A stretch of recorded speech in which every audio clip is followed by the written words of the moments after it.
పద వెళ్దాం.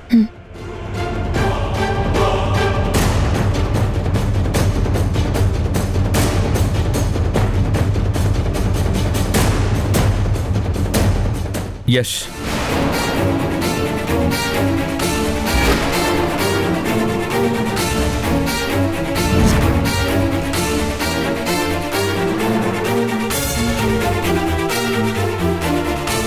రై ఎవర్రా? ఎవరు నిన్ను లోపలికి రానిచ్చింది?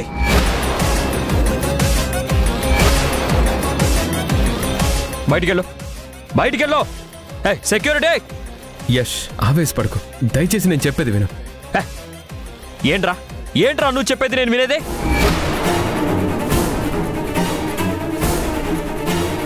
అది కాదు యష్, ఒకసారి నేను చెప్పేది విను. నేను చెప్పేది అంటే నేనేం చేస్తానో నాకే తెలీదు. పోరా. యష్ ప్లీజ్ యష్, ఒకసారి నేను చెప్పేది విను. నాకు పెళ్లి ఫిక్స్ అయింది. తనే నా కాబోయే భార్య కావ్య.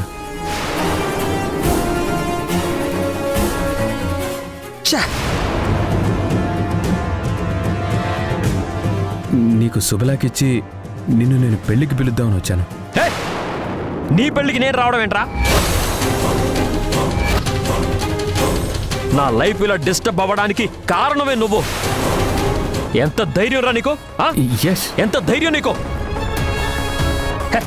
అసలు నీ మొహం చూడడమే పాపం రా. వెళ్ళరా ఇక్కడి నుంచి, వెళ్ళు. యష్ అది కాదు నేను చెప్పేది.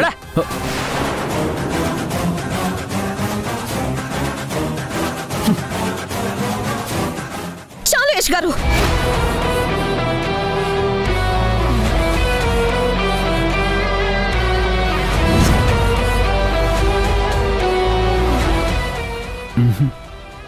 ఇప్పటికే చాలా ఓవర్ చేశారు. మా బావ తగ్గి మాట్లాడుతున్నాడు కదా అని మీరు నోటికొచ్చింది అలా మాట్లాడకండి. మీకు మర్యాద దక్కదు చెప్తున్నాను. నువ్వు వాగు బావా. చూడండి, మీకేం తెలుసని మాట్లాడుతున్నారు? అసలు నీకేం తెలుసమ్మా? నీకేం తెలుసని మాట్లాడుతున్నావు? వీడిని పెళ్లి చేసుకోబోయేది నువ్వే కదా? నువ్వు మర్యాద గురించి మాట్లాడితే వినే స్టేజ్లో నేను లేను. వీడిలాంటి ఉమెనైజర్ని నా జీవితంలో చూడలేదు. ఆడవాసన తగిలితే చాలు కుక్కలా తోకూపుకుంటూ వెనకే వెళ్ళిపోతాడు.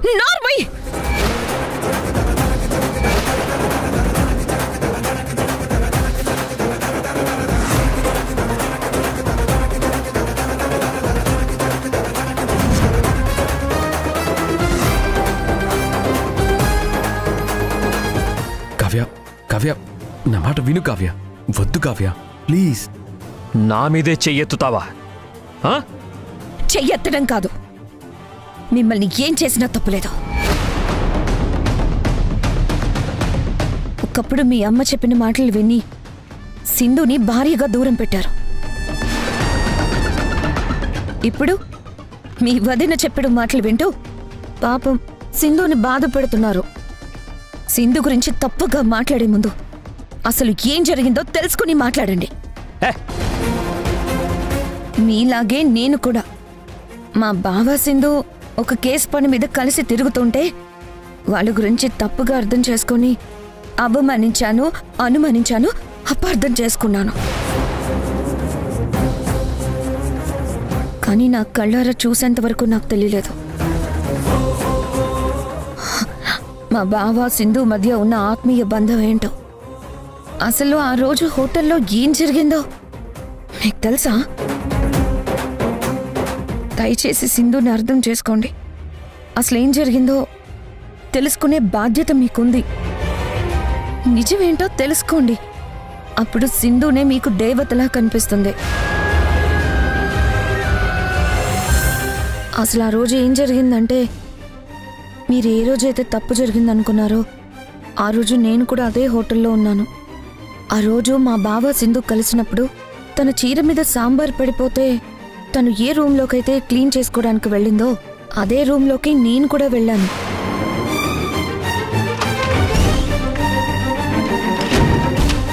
వాళ్ళిద్దరి మధ్య రిలేషన్ ఏంటో తెలుసుకోవడం కోసం నేను అదే రూమ్లో ఉన్నాను.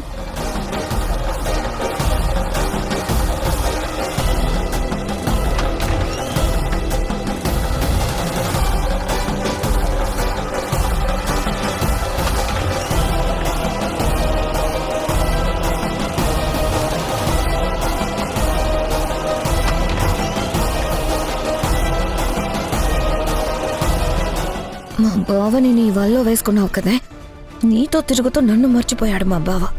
చిన్నప్పటి నుంచి మా బావ అంటే నాకు పిచ్చి ప్రేమ. ఇప్పుడు మధ్యలో నువ్వు వచ్చి గద్దలాగా తన్నుకుపోతే చూస్తూ ఊరుకుంటానా? చెప్తా నీ పని.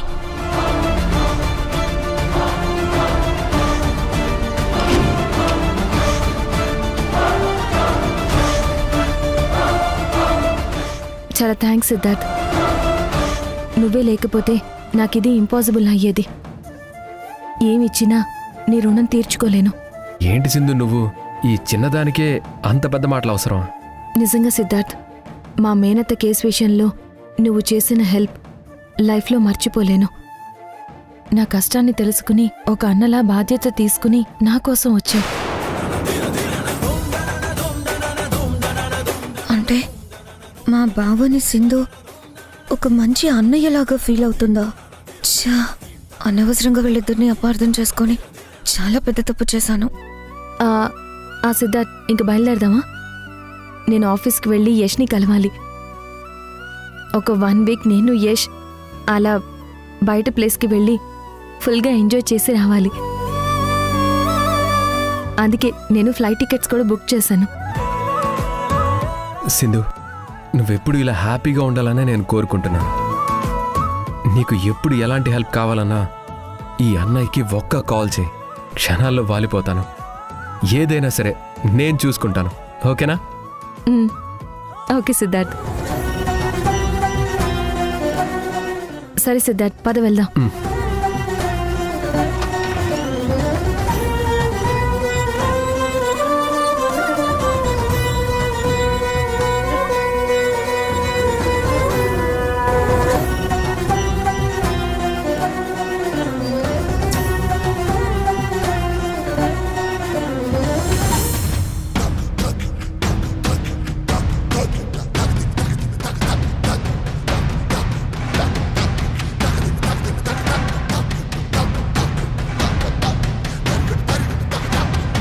అంటే కావ్య చెప్పేది నిజమా అబద్ధమా? ఇప్పటికే నేను చెప్పేది నిజమా అబద్ధమా అని ఆలోచిస్తున్నారు కదా. మా బావ సింధు మధ్య ఎలాంటి తప్పుడు సంబంధం లేదని నా కళ్ళారా చూశాను, నా చెవులారా విన్నాను. కాబట్టి మీకు చెప్తున్నాను, ఇది మీరు నమ్మినా నమ్మకపోయినా నేను చెప్పేది ముమ్మాటికి నిజం. సింధు లాంటి మంచి మనసున్న అమ్మాయిని నేను ఇంతవరకు ఎక్కడా చూడలేదు. మీరంటే సింధుకి ప్రేమ, పిచ్చి, ప్రాణం. మీ భార్య ఎంత గొప్పదో మీకు తెలియకపోవచ్చు, కానీ నాకు తెలుసు. మా భావని సొంత అన్నలాగా భావించింది. అలాంటి వాళ్ళ మధ్య అక్రమ సంబంధం ఉందని ఊహించుకొని సింధు మీద లేనిపోని నిందలేసి తప్పు పట్టారు. నిజం తెలుసుకున్నాక అనవసరంగా సింధుని అనుమానించాను అని చాలా గిల్టీగా ఫీల్ అయ్యాను. సింధు కాళ్ళ మీద పడి క్షమించమని అడగాలని అనుకున్నాను, కానీ కుదరలేదు. ఇప్పుడు మీరు అదే తప్పు చేస్తున్నారు. సింధుని అపార్థం చేసుకొని ఇంటి నుంచి గెంటేశారు. మీ చేతులతో సింధు మెడలో కట్టిన తాళిని కూడా తెంచేశారు. అందరూ ఉన్నా ఎవరూ లేని అనాథని చేశారు. భర్తగా అండగా ఉండాల్సిన మీరే సింధుకి ప్రధాన శత్రువయ్యారు. మీరు ఎన్ని విధాలుగా తనని బాధ పెట్టినా, వేధించినా, అవమానించినా పాపం సింధు తను ఏం కోరుకుందో తెలుసా? నా భర్త నాకు కావాలి అని కోరుకుంది.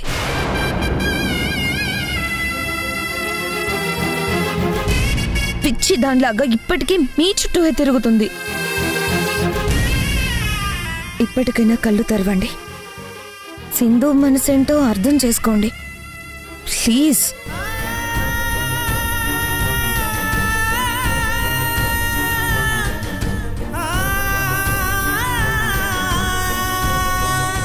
యష్, మా పెళ్ళికి మాత్రమే పిలవడానికి మేము ఇక్కడికి రాలేదు. ఈ నిజం నీకు చెప్పి వెళ్దామనే వచ్చాం. సింధు నిజంగా దేవత యష్. నీకోసం తన ప్రాణాల్ని కూడా అవలీలగా ఇచ్చేస్తుంది. సింధుని దూరం చేసుకొని బాధపడద్దు. సింధుని బాధ పెట్టద్దు. మేం చెప్పేది నిజం. ఇన్ని రోజులు మీ మధ్య ఉన్న డిస్టర్బెన్సెస్, జరిగిన గొడవలకి నేను కూడా ఒక కారణమే. దయచేసి నన్ను క్షమించు యష్.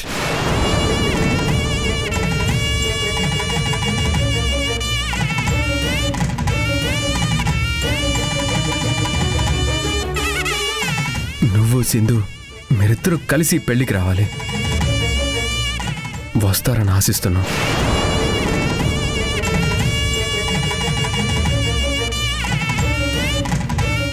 కార్డు దానికివ్వు.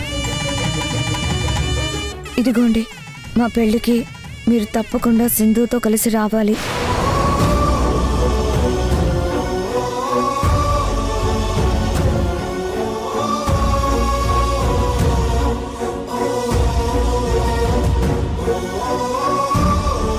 సింధుని దేవతలా కాకపోయినా కనీసం ఒక మనిషిలా అయినా చూడండి ప్లీజ్.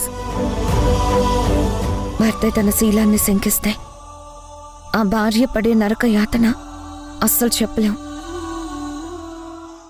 సింధు తప్పు చేసింది అని అంత ద్వేషం పెంచుకున్నారే తప్ప మిమ్మల్ని ప్రాణానికి ప్రాణంగా ప్రేమించిన సింధు అసలు నిజంగా తప్పు చేసిందా లేదా అని ఏ రోజైనా తెలుసుకోవాలని ప్రయత్నం చేశారా?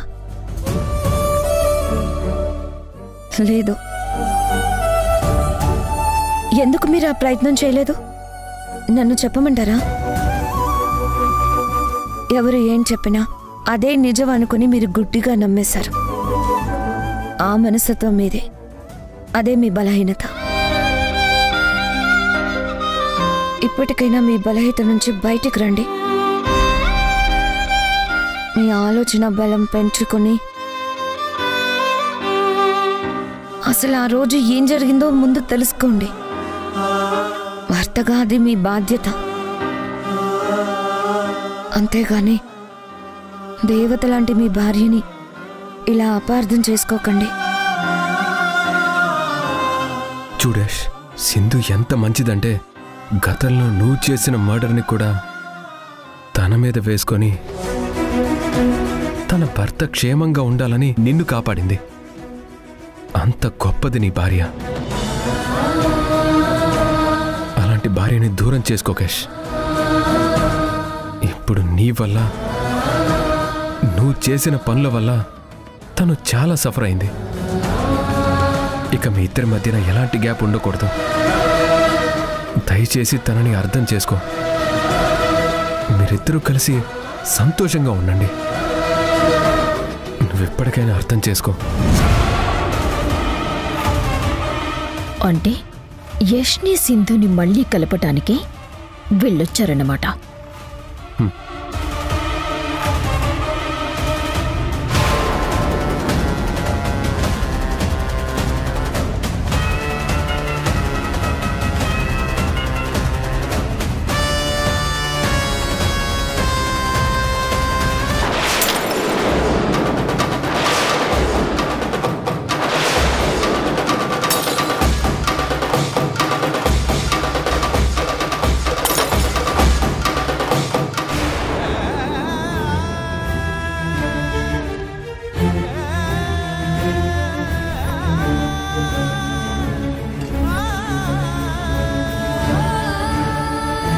సిద్ధార్థ, కావ్య చెప్పిందంతా నిజమేనా?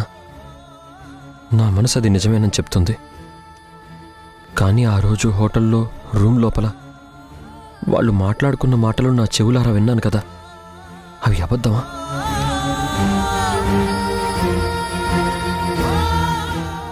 యష్ ఏంటి ఇంత డీప్గా థింక్ చేస్తున్నాడు? కొంప తీసి వాళ్ళు చెప్పింది నమ్మేశాడా ఏంటి?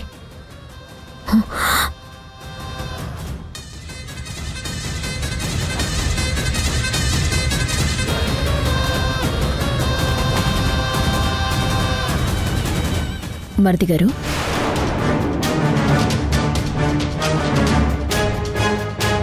ఆ సిద్ధార్థ్ కావ్య వాళ్ళొచ్చి మీకేదో చెప్తున్నారు. దేని గురించి? సింధు గురించి వదినా. ఏమని చెప్పారేంటి?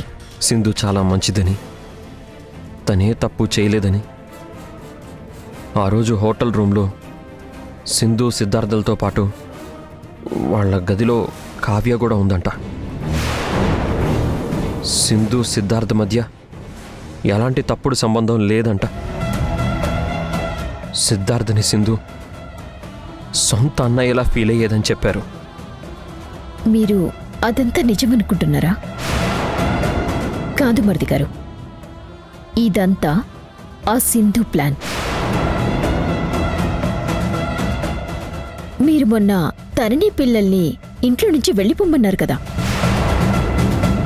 ఇంట్లో తన స్థానాన్ని నిలబెట్టుకోవడం కోసం వీళ్ళని మీ దగ్గరికి పంపించి ఈ డ్రామాలాడుతోంది. ఒకవేళ నిజంగా వాళ్ళు చెప్పింది నిజమే అయితే మరి ఇన్నాళ్ళు మీకు చెప్పకుండా ఎందుకు సైలెంట్గా ఉన్నారు? వాళ్ళకి నిజం ఇప్పుడే గుర్తుకొచ్చిందా?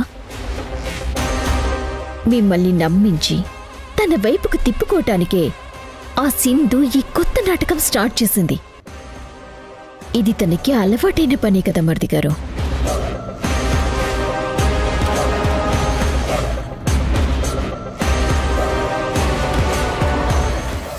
ఏంటి నేను ఇంత చెప్తున్నా నా మాటలు పట్టించుకోకుండా యష్ ఇంకా ఏదో ఆలోచిస్తున్నాడో?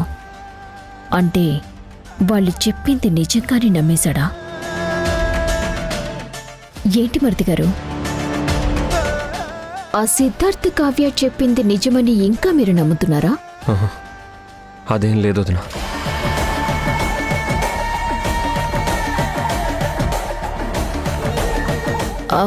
మరిది గారు, మన కంపెనీ అకౌంట్లో అమౌంట్ ఉందో లేదో చూస్తాను అన్నారు కదా.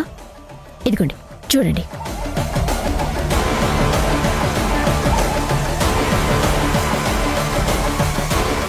చూడండి.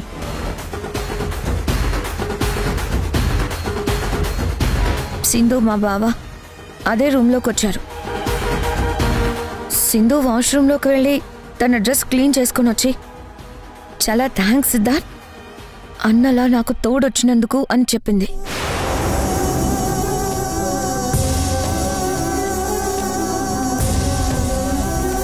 చూడండి చూడండి.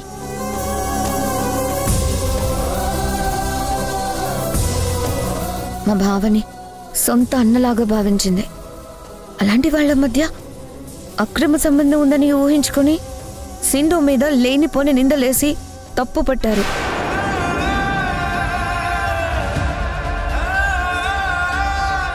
చూశారు కదా మరిది గారు, ఇప్పటికైనా మీకు నమ్మకం కుదిరిందా? ఆ అమౌంట్ అంతా మన కంపెనీ అకౌంట్లోనే ఉంది. మీరు అనవసరంగా భయపడ్డారు. ఆ అమౌంట్ని ఎవ్వరూ టచ్ చేయలేరు. వదిన, నాకు కొంచెం తలనొప్పిగా ఉంది. నేను ఇంటికి వెళ్ళి రెస్ట్ తీసుకుంటాను. మరిది గారు, మరిది గారు, యష్ నిజంగానే సిద్ధార్థ కావ్య చెప్పింది నమ్మేశాడా ఏంటి? అలా వెళ్ళిపోయాడు. నమ్మితే చాలా పెద్ద ప్రాబ్లం అవుతుంది నాకు.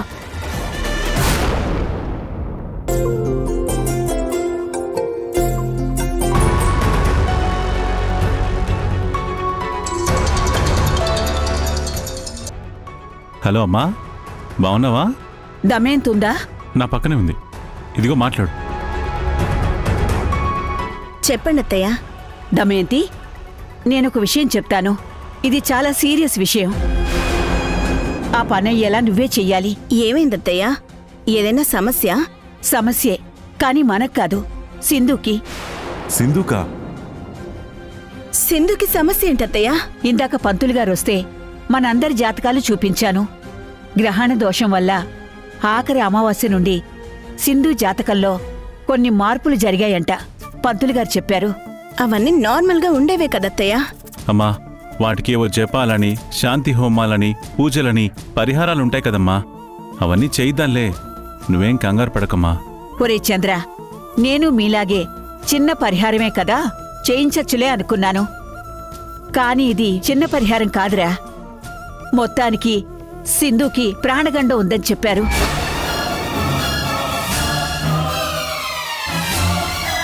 అసలు ఎప్పుడు ఏం జరుగుతుందో తెలియదు అన్నారా.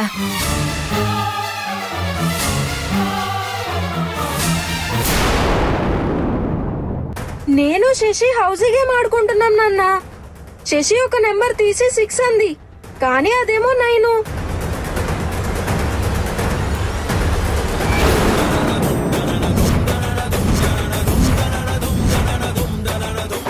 హలో, 2015 మే 17న మీ హోటల్లో ఉన్న సీసీటీవీ ఫుటేజ్ కావాలండి. Okay sir. ఇదిగోండి సార్ ఆ డిస్క్.